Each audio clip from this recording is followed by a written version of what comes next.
Gaming Thursday. So I thought what we could do is I wanted to take a look back on the first half of the 2020s. Now that we are in July, we're like literally at the halfway point of the 2020s, if that makes any sense. So the format that I got set up here is I've tried to go through, rack my brain, pick 4 games that I played from each year, from 2020 up until now. We'll go through, I'll talk for a little bit about the games in question. I'll give my thoughts really quick. And then I'll try to pick one that I thought was like my definitive favorite for that year. So without further ado, 2020, let's go ahead and we'll reveal the first game. I don't know, do I go like bottom right? We'll start at the top. So the first game is Cyberpunk 2077. And this would have been like the launch version of Cyberpunk, which I remember that it was just like, for half the people that had the game, it was a complete nightmare. It got like bashed in reviews because of all the bugs, the crash, the optimization was just terrible. I think I was one of those people that just got super lucky, and I don't even remember having. I think I had a few crashes like early on, and I wasn't even playing on like a beefy PC or anything like that. I'm pretty sure I was playing on like a freaking HP Omen that I picked up at like Best Buy or something. So I had a pretty good experience playing through this game. And I thought it was awesome. I thought it was so good. The first thing that stuck out to me was the fact that they had such good side characters. There's a freaking fly on my desk, dude. They had such good side characters, and I loved how each of those main side characters had like their own you could call it a side quest, right? But it was like they were pretty major plot lines dedicated for each of the side characters, and I love the way that they kind of weaved those stories back into the main plot, even so far as like at the end of the game you could kind of choose to essentially, like, you could kind of like pick one of the side characters, and you're gonna be like, all right, we're gonna go with like this person's ending for the entire game. At least that's how I remember it. I thought that was really cool. The gameplay was really fun. I loved like the gunplay. I thought the music was awesome. It felt like a really cool, I don't even want to say evolution of like Grand Theft Auto, but that's kind of like the vibe I got. Like I would log in and I'd play this game for 3 hours and then realize like I haven't gotten shit done. So Cyberpunk, even at launch for me, it was like one of the better games I played that year, so it's on my list. Game number 2, Hades. I'm trying to think if this game was like the catalyst for the big boom of like indie roguelikes. I don't think that it was, but it was the first one that really like took off and became mainstream. I thought it got a lot of attention, and deservedly so. I mean, like, really fun, tight gameplay. The visuals are beautiful. I loved all of the side characters and how they kind of wove in actual Greek mythology. It felt really cool to me.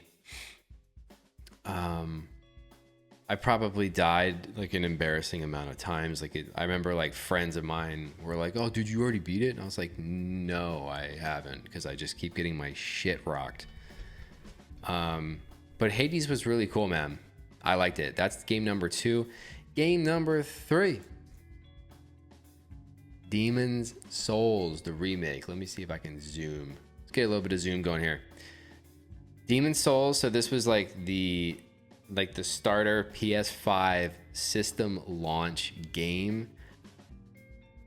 I'd have to check.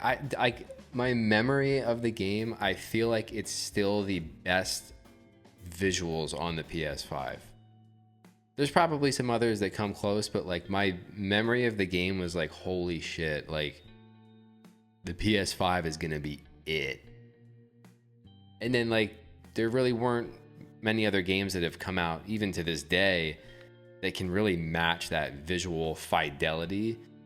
Now, I have problems with the game itself. Like, I think the game of Demon Souls for me is probably my least favorite of any of the Soulsborne games. I've played all of them. I think Dark Souls 2 is better than this game. Visuals aside, I just like it felt like I hated the fact that you have to grind for like your healing items, those freaking leaves. And you could tell that like FromSoft hadn't quite like. Now I realized that FromSoft did not create this remake, but from what I've heard, it's pretty faithful to the original. You could tell that like they hadn't quite hit their stride with like. There's some bosses in this game that are just like terrible. There's like the one where it's like this big blob dude and there's a little bird on his head, and if you just like hit the bird, it like the thing dies. So you could tell they were still trying to figure this shit out. They were still trying to hit their stride in terms of level design and things like that. So the world is not very connected. I'm probably rambling too much about this one, but it's still fun. Even if it's the worst Soulsborne Akiro Elden game, that means it's still better than a lot of other games, right? So this makes my top 4 for 2020. And last but not least, The Last of Us Part 2. I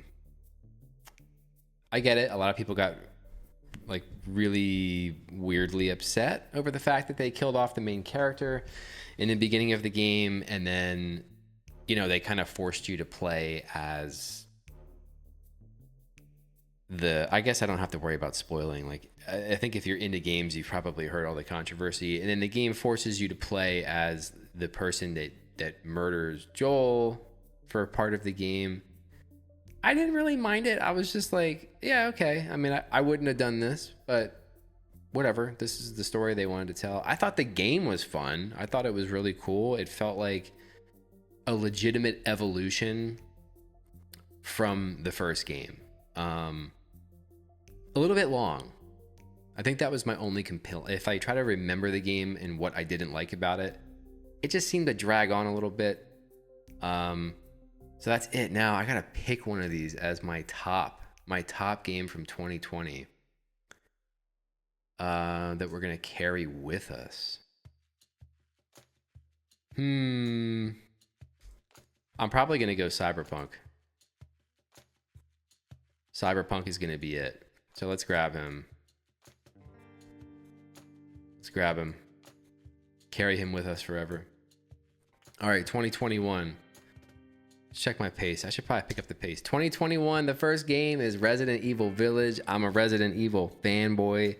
Some of my earliest memories of video games were sitting in the basement with my dad, watching him play Resident Evil 1, and then being like mesmerized by the game. And then like, you know, it would be summertime and he would go to work and I would just be home and I would try to like play the game by myself and I would just completely puss out every time. But Resident Evil Village, the continuation from Resident Evil 7, so we're in first person perspective.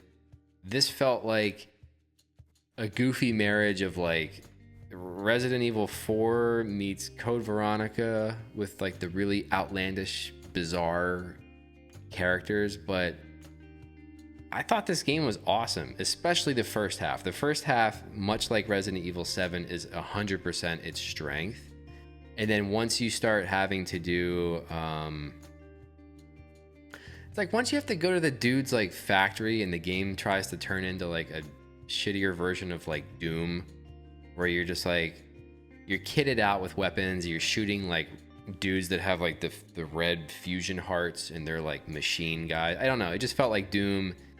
It becomes too action focused and I'm like, okay. But the horror elements, like the castle in the beginning, and then the spooky house with the freaking like baby in the basement. I thought that stuff was awesome. Really fun. It felt, again, this felt like a really solid evolution off of Resident Evil 7, which felt very stripped down, very bare bones. This kind of was like, all right, let's take RE7 and then give you the chunky, beefier, meatier gameplay of like a Resident Evil 4, where you can like upgrade your weapons. There's like hidden treasures and things like that. So Village, I thought A+. I played through this game like 3 or 4 times in the first month it came out. Game 2, Inscryption. I don't remember what these other 2 games that I put down here. This might already just win for me. I thought Inscryption was so good. I got this game like blind. I remember like seeing it in the Steam store, and I was like, what the hell is this? And all the reviews were so good. And I think I played a demo of it, and you go into it thinking that it's just going to be this like, it's a deck building card game. I don't really play deck builder card games at all. And so you're sitting at the table with this guy in this cabin, and he's like playing cards with you. And then at some point after you play a few rounds, he's like, you know, you can get up from the table. And then you get up from the table, and now you're walking around this cabin, and there's like escape the room kind of puzzles and whatnot going on. And it turns into this roller coaster of just defying genre, defying expectations. And all of the card game is fun. Like, I love just playing the card game. I love the style of this game. It's ingenuity at its finest. I freaking love Inscryption. I freaking love it. Game 3. Now this one has a little bit of an asterisk, I believe, because I think like the base Disco Elysium came out, I would think, before the 2020s. But the final cut, which is the version that I played, came out in 2021. I can't remember if it only came out for PlayStation in this year or what. Regardless, this is the year I played the final cut. I think it came out in 21. It's a game I still think about this game like years later, even though I've only been able to play through it once, and those who have played it will understand why. It is a very dialogue, text heavy game where if you want to get the most out of it, you have to really dedicate yourself to the game. Like, read everything, talk to all the side characters, read through all that dialogue. And then in terms of just that first original playthrough, I was just captivated. Especially like, I don't want to spoil this game because even though it's old, everyone who likes games, who likes stories, should get to experience Disco Elysium at least one time. It's like D&D-ish, where everything is kind of built on dice rolls. And then there's some light RPG elements where you're leveling your character, and your different like pieces of clothing and accessories can accentuate his statistics. The main character is fantastic. He's like this just completely degenerate, alcoholic detective. I mean, the game is brilliant too. I mean, look at 2021, man. Inscryption and Disco. I know Disco Elysium didn't come out that year, but 2 awesome games. And then the 4th game for me, 2021, is Deathloop, which I think just gets like a solid B. I don't remember loving this game, but I remember playing it and just being like somewhat captivated. Like every day I played it, I was excited to sit down and play it every day. The formula gets a little old. I remember the gunplay being kind of like but the whole shtick of the game is you're essentially it's a first person shooter. You're tasked with taking out these like high priority targets, but you have to try to kill them so many times you're gonna die because there's so many rules and things that you have to learn. So it's almost like the game is a puzzle of like figuring out, because everything is time sensitive, if I remember. So within the course of a day, you have to know like this is gonna happen at this time. So it's a trial by error game. Part of the majority of the fun for me is figuring out that schedule and that cadence of how do I get this target in the spot I need him to take them out. But then when it came time for like the actual, I gotta fight a bunch of enemies, it kind of just was like, whatever.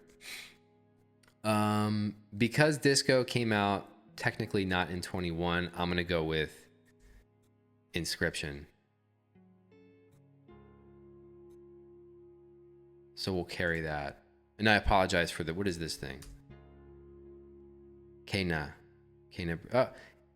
This is probably like an honorable mention. I'm not going to say much on it. Kena felt like a really fun throwback to like old games that I grew up on. Like a PlayStation 1, like Spyro, Banjo-Kazooie, just like a straightforward, like find the items and progress. And there's a little bit of combat.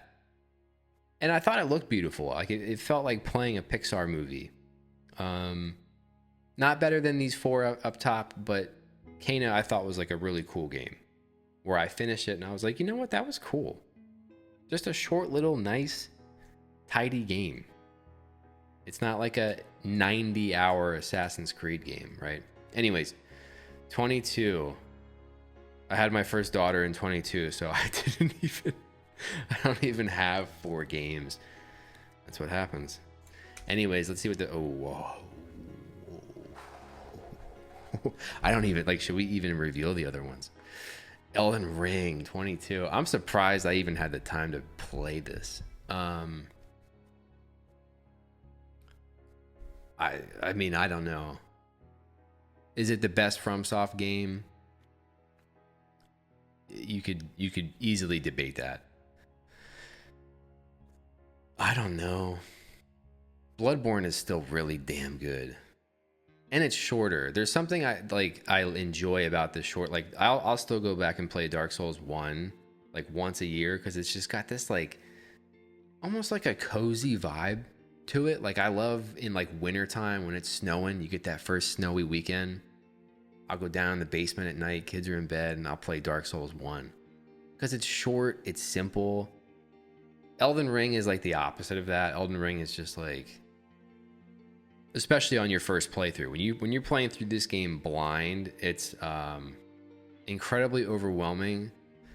But when this game came out, man, I was like, dude, this is it, right? It was like, let's combine Dark Souls with Breath of the Wild, where you just have this giant map that is a showcase for the expertise of the art direction of From Software. If FromSoft does one thing better than anyone else, it's art direction. It's being able to create a landscape or a level that you can just physically look at and go, I need to go see that. I need to go see that. I need to go see that. I mean, the first time you reach Liurnia of the Lakes and you see that sweeping landscape and you see that freaking not Hogwarts, the Raya Lucaria Academy up on that hill, they do such a good job of guiding you and enticing gameplay without icons all over a map, without a compass with a bunch of freaking icons on it. I can't stand that crap. Elden Ring is God's here. I don't need to like say much more about it. Oh. Vampire Survivors. I have an embarrassing amount of. I may have more hours in Vampire Survivors than I do Elden Ring, and I've played through Elden Ring probably 6 or 7 times, like full playthroughs where I'm trying to like hit everything on the way. I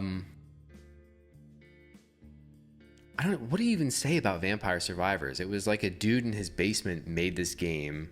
I think it was like $4 or $5, right? To buy it. And you sit down and you start playing it and you're just like, there's no way. It's like, okay. Yeah, and then you look at your Steam, you look at the game in Steam like 5 months later and it's like, you have 390 hours in Vampire Survivors. It's just a showcase in sometimes you just need simplicity and great design and fun.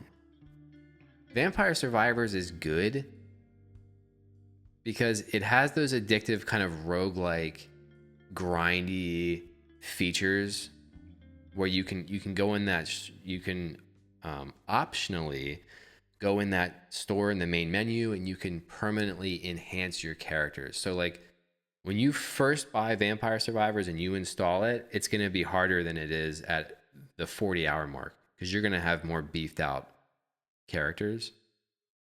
But that grind, the satisfaction of having a screen full of enemies that are just entering the bone zone chipper shredder you've created with your Bibles and your garlic and your holy water. Dude, Vampire Survivors is another god tier game. What's 3? I feel bad for it. God of War Ragnarok. Yeah, I remember sitting with my daughter. She was like a month old, and I'm sitting with her in between my legs on the couch, and I'm like, oh, I gotta play a game. And I played God of War Ragnarok. I thought it was cool. I think the new God of Wars are pretty good. They suffer from being too long, at least in my opinion. Um, yeah, I don't love these games that take like 80 hours. Unless the game is like really freaking good, like Vampire Survivors or Elden Ring. But a game like God of War Ragnarok, like, I don't know, I get to like the 40-hour mark and I'm like, I wouldn't be mad if this story kind of wrapped. Which game do I pick? Elden Ring or Vampire? I almost want to take Vampire just because. And don't get me wrong, I freaking love Elden Ring. I'm playing through Elden Ring right now on the side. But I want to give the nod to Vampire Survivors simply because of its ingenuity and the fact that a game that looks like that came out in freaking 22 and it was just incredible. Let's move on. 2023. What's the first game? Holy shit, that's going to win. That's going to win. This very well could be like my favorite game of the last like decade. And again, I'm not like I don't play, what are these even called? Like TTRPGs or something like that, or maybe CRPG. TTRPG is like actual Dungeons and Dragons. So this is like, I've played a little bit of Divinity 2, but I couldn't get into it. For whatever reason, I'm not sure why, but Baldur's Gate 3, I think what did it for me is because I'm a huge D&D fan. Like, I've been DMing for the same group of buddies for the last like probably 10 years. I think I've been DMing. So when Baldur's Gate comes out, what separates that from Divinity, I think, in my brain is that I start playing Baldur's Gate 3, and when it came time for all the nitty-gritty gameplay stuff, I had familiarity with all of the terminology and how everything works. Whereas with like Divinity, I felt like it was foreign and it was like frustrating and off-putting, and I was like, I don't want to play this. But Baldur's Gate 3 is one of the best stories of any game. I think it has probably. It's hard to speak in these definitives because I'll get shit on. I think it's got some of the best written side characters in any video game. Similar to Cyberpunk, right? Where there's like this core nucleus of side characters that you become much closer to in this game than you do in Cyberpunk, just because they're part of your adventuring party. But each of the side characters' quest lines and how those interweave like flawlessly with the main story is nuts. Like, Baldur's Gate 3 is just nuts. Now, I understand some people they're not going to get over that hump of like, I don't like turn-based combat. I don't like how you move around, and it's very like, it can be very tedious and like point and click, and I got to inspect things, and it's chunky. You're down in the weeds. It's nitty-gritty gameplay. But I like I said, I've been DMing for 10 years. I hardly ever get to actually play as a character in Dungeons and Dragons. So when this came out, I was like, oh my God, I get to finally play as a character. So I loved it. I've played through the game, I think four times, because it's a beast, man. It's a beast. And the cool thing is that of the 4 times I've played through the game, every time I've played through it, I have found things that I've never seen in a previous playthrough, which I think is just crazy. Because I take my time with these playthroughs where I'm like, I want to see and find everything. And you can't. It's brilliant. It's a game. Now, I'll say this. I understand that the game has a few issues structurally and pacing related in Act 3 when you reach the city of Baldur's Gate. But similar to Demon Souls, it's like, yeah, just because Act 3 is the worst part of this game doesn't mean that Act 3 is not leagues better than the majority of other RPGs that have come out. Baldur's Gate 3, yeah, like I said, this, if we're going to stack the games I'm picking, right, we have our little list down here. Baldur's Gate's going to win. Spoiler alert. Game 2, Alan Wake 2. How do I feel about Alan Wake? Overall, it's a thumbs up, and I would recommend if you're into survival horror or horror games, especially if you played the first one. Here's my beef though with this game. I loved every minute of playing as what's her name? This chick, Saga. She's like the FBI agent. I thought all of her stuff was cool. Like it felt like I was playing in like a True Detective game where they have like all this like weird voodoo-y, like creepy men wearing like deer antlers in the woods kind of shit. But then every time they make you play as Alan Wake and you're in like the upside down shadow realm, I was like, this is just boring. Every time they would cut back to him, I'd be like, I don't want to play as him. I want to go back to Saga, where I'm exploring like an abandoned freaking amusement park and creepy little like trailer parks, and you're wandering the woods and you're finding clues. Like I thought the stuff with Saga was really cool.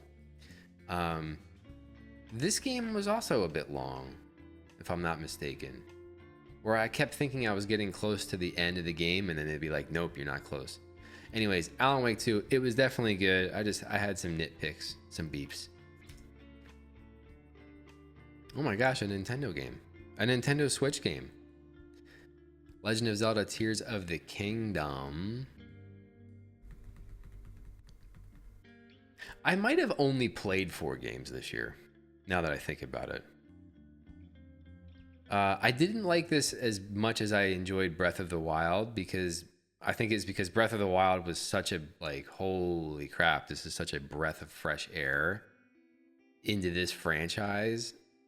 And then with Tears of the Kingdom, it was like, okay, I've already kind of played this.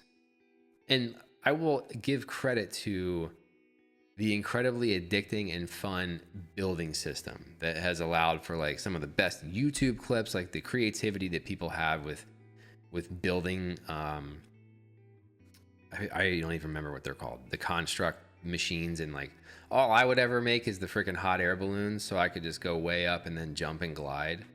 That's how I did all of like the Underdark stuff where you have to light the lanterns. Excuse me.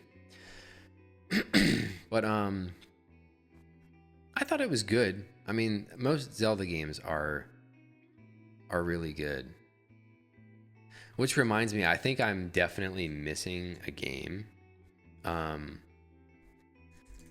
What are the Zelda games on Switch where it looks like you're playing as like a little toy? Like, isn't like Link's Awakening? When did that come out? That remake? Link's Awakening remake. Oh, that was 2019. When was the one where you play as Zelda? I think I'm dying over here. Zelda. I don't even remember what the game was called. Oh, Echoes of Wisdom. Release date. When was that? That was 24. Okay. I think I forgot I played that game. I thought Echoes of Wisdom was better than Tears of the Kingdom. And I thought Link's Awakening was better than the two big open world Zeldas. I'm not a big fan of these newer Zeldas, the big open world ones. I like when Zelda's very just tight and focused, like my Ocarina of Time. I like my Wind Waker, minus all the sailing. Whatever, I'm going on a tangent. Game 4. This was a good year for horror games. 2023. Oh, the RE4 remake was really good.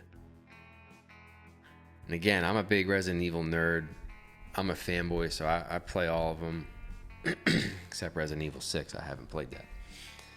Because it looks dumb. Yeah, what to say about Resident Evil 4? Really good remake. I thought that it did an excellent job of like reinventing art. Like the remake to me felt more horror centric than the original. And I don't think the remake had as many, like there's parts of the old one, the original, that I just find annoying. And it's, you know, after years of playing that game, like the island section in the original I didn't like at all. But I thought in the remake they like kind of fixed it a little bit. It felt a little bit better. The best part of RE4 is always going to be the first half where you're in the village and the game is horror centric. That's a theme with these Resident Evil games. They always start off like these really good, like juicy survival horror games, and then they just devolve into like action shooters, because by the end of the game you have like a fucking grenade launcher, a machine gun, you got a fully kitted out shotgun that has like 45 rounds before you have to reload.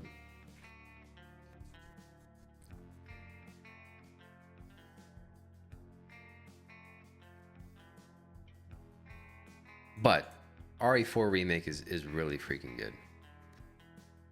Dang, look at our 4 here. Look at our 4 stack. What are we up to? 2024. Moving a little bit slower than I anticipated. I should probably go quicker. But I'm having too much fun, man. This is like going down memory lane. 2024, Game 1, Black Myth, Wukong. That was... So we moved into this house last year. And when we moved in, the basement was unfinished. So the first project I did was I finished the basement. And once it was done, I put the PlayStation down there, and this game came out like a week or two after. So for a while, man, every night I would just put the kid to bed, go down in the basement, play Black Myth Wukong. This game was good. I've never played Lies of P. I think the general consensus on the internet is that Lies of P is like the best Souls-like. For me, Black Myth Wukong is the best Souls-like that I've played. I haven't played Lies of P. Wukong was really cool. I thought that the combat was fun. The gameplay felt good. I thought the character designs were really cool. Like all the monsters, the bosses, like it was a game that I just kept going, oh, that's so cool. Other than this, here's my one gripe with Wukong. There were certain levels in the game where, in terms of level design, art direction, in terms of sculpting the world, it just felt like an Unreal 5 showcase environment. Like, especially like I remember in the beginning when you're in like the tutorial forest, and then you switch and you go to like the desert level, and there's sections where I'm running around and I'm just lost because there's just not enough like they didn't have a ton of that handcrafted feeling where it's like there were landmarks that you could reference to be like, oh, I know where I am, or I know where I'm going. You couldn't, at least I struggled with that because it just felt like, oh, here's a generic Unreal 5 forest, and we're just gonna plop shit around that. The game looked really good though. I'm not knocking the visuals. I'm just saying that in terms of the environmental design, I felt like some of the levels were kind of like meh. But Overall, this game was good. I really enjoyed Black Myth Wukong. Next, this one, I feel weird doing this because it's like, okay, it's Elden Ring again. But I don't, yeah, if I get to play 4 major titles in a year, that's a pretty good year. So, Elden Ring Shadow of the Erdtree. It was just another big helping of Elden Ring. Now, I got a lot of shame I need to express. Okay. I thought that this DLC was the hardest thing I've played from FromSoft. Maybe. I think Sekiro is like ridiculously difficult. I've beaten that game one time and I'll never play it again. I will never play Shadow of the Erdtree again because it was so freaking difficult. I got my shit stomped. I had to use summons, and I will admit to the world that to beat Consort Radahn, see, I beat it early. Not early, like I got the game early before release date. I'm just saying I got in there before they nerfed the lightning perfume cheese build. Because I played through the DLC as a, what was I?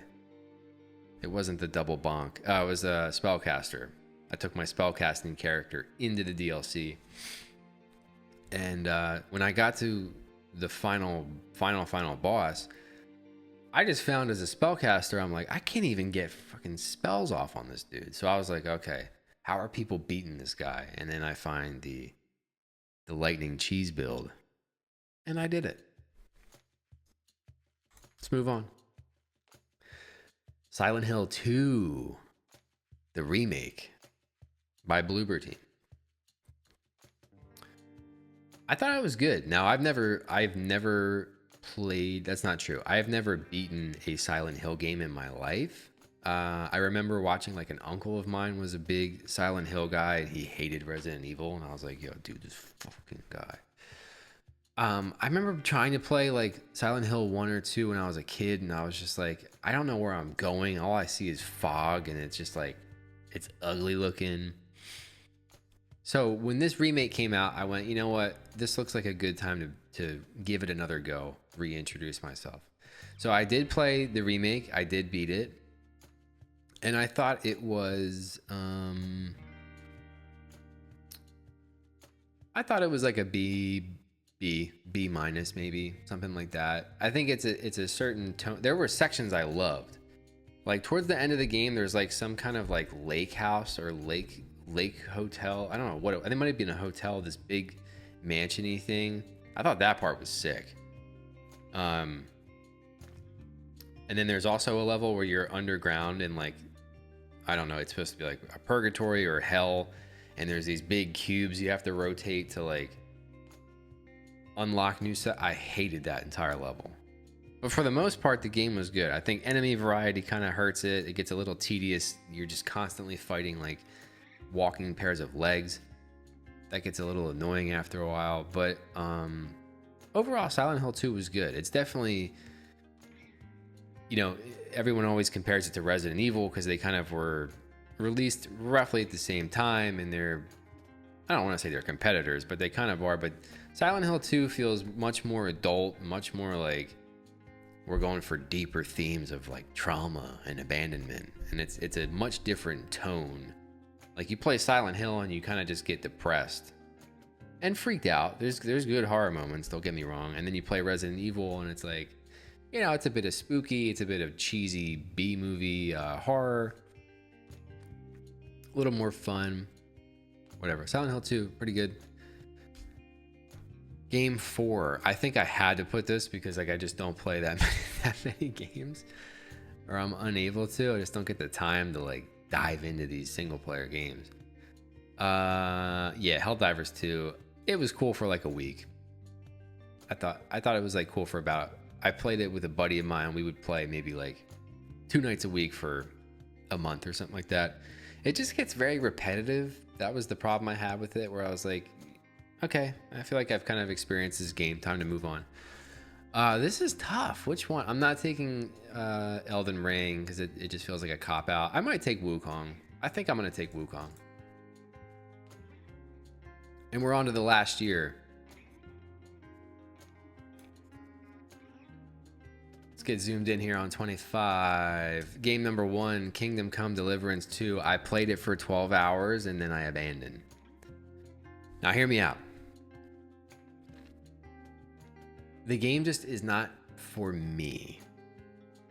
It's too in the weeds. It's a little too slow.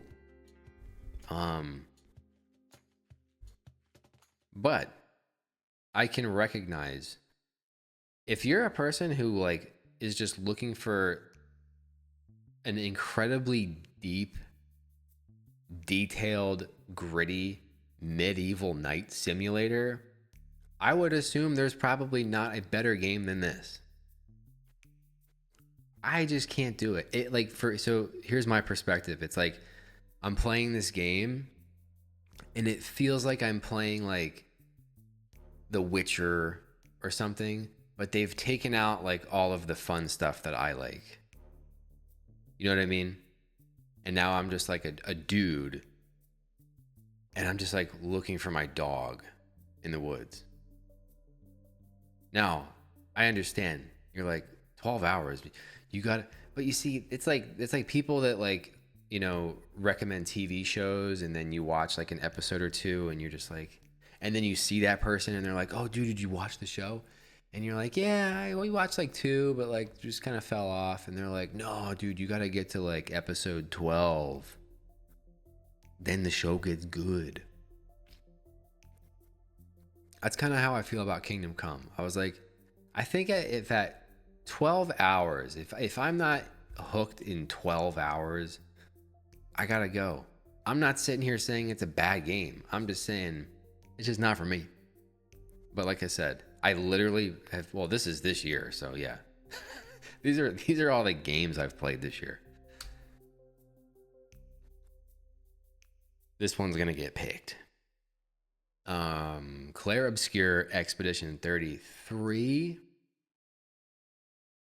I've never played a Final Fantasy game. The only turn-based combat games I've played is like Pokemon Red and Blue and Yellow. And then I played, if you guys remember, Lord of the Rings, The Third Age. So when I'm playing Clair Obscur Expedition 33, my closest comp for me is Lord of the Rings, Third Age. I thought this game was awesome. Now, I sucked at it. I beat it. But did I beat all of the really hard enemies and optional bosses? Absolutely not. I can't do it. I'm not good with these min-max synergized games where you're sitting there and you're like, okay, I got to have this on this. Because I know they were out there. I've seen the videos on YouTube where it's like, oh, I can have Mael do like 45 million damage in a turn. It's not me. It's not my bag. But I was here for the story, the characters, the visuals, the freaking music. I hope whoever did the freaking music for this game wins something. Because from what I've read, this is like his first go at like creating a legitimate soundtrack for something.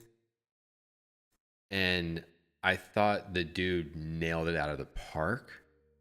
Like, this is one of the best soundtracks of any game in the last like 5-10 years probably. This game is dope. Expedition 33 is dope. Oblivion Remaster. I didn't beat it. I played maybe like 15 hours.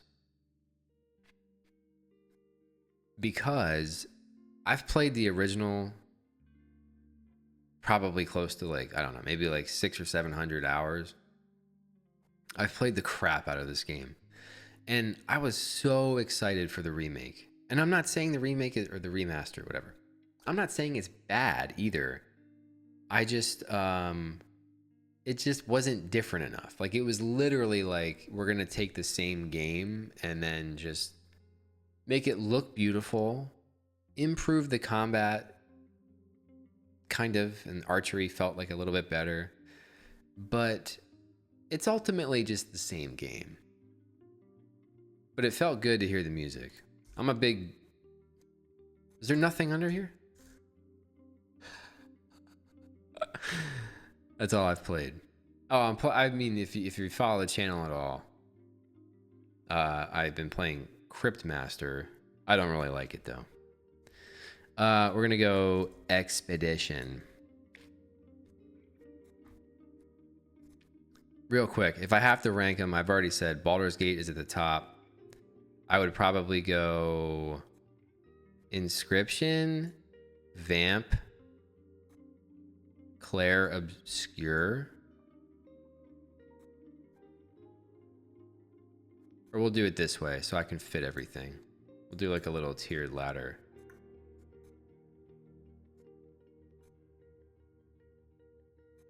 Now, a part of me feels bad doing this to Expedition, putting it below Vampire Survivors just because of like the scope of what the game is. But listen, this is my list, okay? These are the games that I've played the most. I played the shit out of Vampire Survivors. I beat Expedition 33 one time. I don't know if I'll ever play it again. I might not. But that's it. That's probably my top 5 games, top 6 games. I can count them. Of the last 5 years.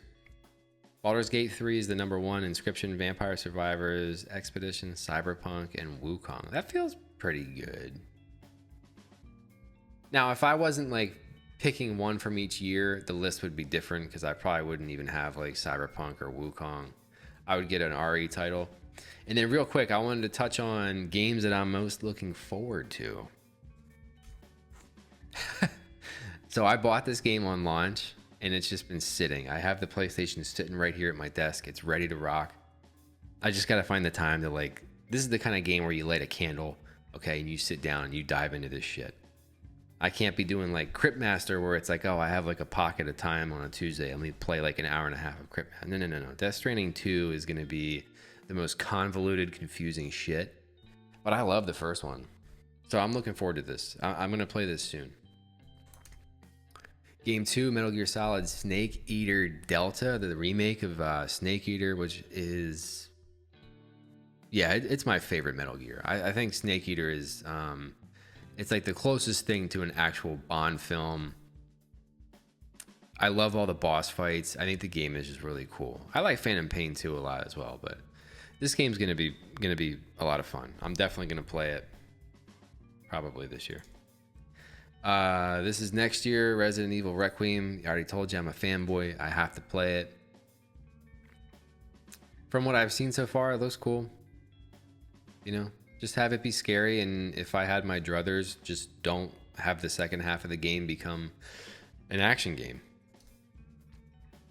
And then, yeah, I mean, I'll shamelessly put Grand Theft Auto 6. I mean, if you're a video game player, is there a video game player on the planet that is not intrigued or excited by Grand Theft Auto 6 coming out?